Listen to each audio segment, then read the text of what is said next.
Sahabat DKB, kita sungguh bersyukur kepada Tuhan karena pada hari ini Tuhan berikan kembali anugerahnya bagi kita. Kita bisa berjumpa dalam acara Wasiat Kekal, berperenungan firman Allah yang menuntun, yang memandu kehidupan kita. Saya, Pendeta Arlianus Larosa. Renungan kita pada hari ini, Rabu 6 November 2024, ditulis oleh rekan saya, Pendeta Daniel Kristanto Gunawan dari GKI Coyudan Solo, dengan judul Identitas Kasih, didasarkan pada Injil Yohanes pasal 13 ayat 31 sampai ayat 35. Dan yang akan jadi pusat permenuhan kita pada hari ini adalah ayat ke-35 dari Yohanes pasal 13 ini. Mari berdoa sebelum kita membaca dan merenungkan firman Tuhan. Bapa di sorga, kami mohon tuntunanmu ketika kami akan membaca Alkitab pada saat ini, supaya oleh hikmat dari Allah kami boleh mengerti kehendak Allah dan dimampukan untuk mengerjakannya dalam kehidupan kami sehari-hari.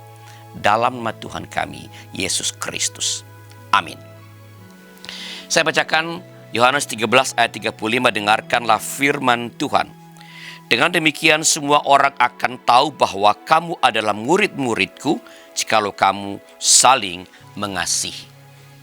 Sahabat, sebuah restoran cepat saji mengeluarkan menu khusus yang dinamakan BTS Meal, sebuah sajian dengan kemasan bertema K-pop, BTS, grup boy band asal Korea Selatan yang digandrungi banyak anak muda.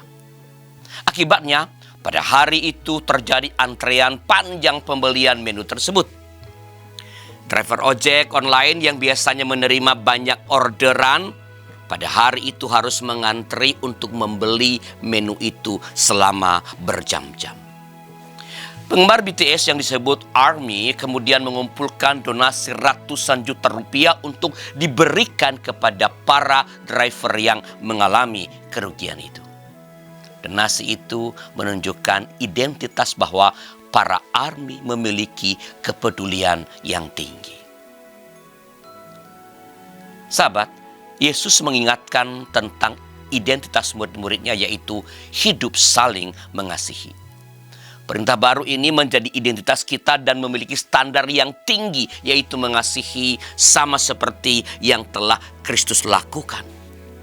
Standar kasih ini bukanlah hanya ala kadarnya, bukan basa-basi, tanpa pamrih, tidak bersyarat, dan tulus dari hati.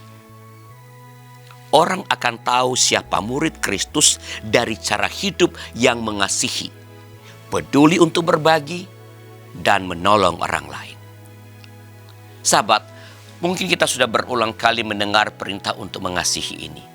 Namun berulang kali pula kita perlu terus bertanya, apakah kita sudah mengasihi seperti Kristus?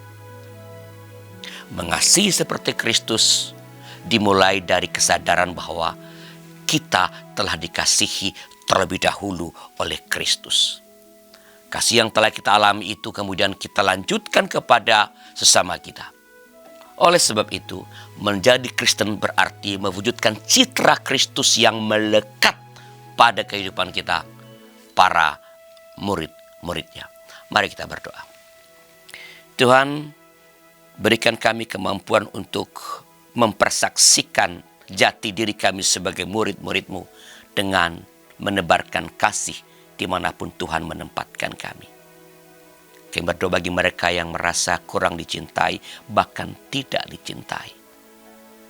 Sapa mereka ya Allah, supaya mereka sadar bahwa bahkan ketika merasa tak seorang pun dalam hidup ini yang mengasihi mereka, Engkau, Allah yang hidup, terus mengasihi mereka tanpa batas. Dan jadikan kami sebagai Allah dalam tangan Tuhan untuk menunjukkan itu kepada setiap orang, secara khusus mereka yang merasa tidak dicintai. Demi Kristus Yesus kami memohon. Amin. Demikian sahabat renung kita pada hari ini. Jangan lupa subscribe, like, dan bagikan kepada sebanyak mungkin orang. Tuhan memberkati saudara.